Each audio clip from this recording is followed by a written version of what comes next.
মনোবীক্ষণ polyclinic, চিকিৎসার জগতে এক দশক। এখন এখানে সব বিষয়ে ডাক্তারবাবু একসাথে তলায়। ফোন করুন 7477799515 এই নম্বরে।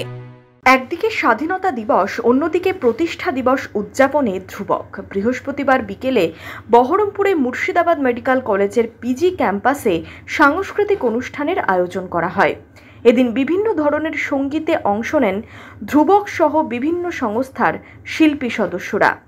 এবছর 29তম প্রতিষ্ঠা দিবস পালন করেছে ধ্রুবক। আজ হচ্ছে আমাদের স্বাধীনতা দিবস, দেশের ৭৮তম স্বাধীনতা দিবস আমরা উদযাপন করছি এবং আজ তার পাশাপাশি আমাদের ধ্রুবকের জন্মদিন, 29তম জন্মদিন ধ্রুবকের। আমরা প্রত্যেক বছর এই অনুষ্ঠানটা পালন করি। আমরা প্রত্যেক 15ই আগস্টে আমাদের বিভিন্ন জায়গায় অনুষ্ঠান অনুষ্ঠিত হয়। আমরা সকাল থেকে অনুষ্ঠান করছি।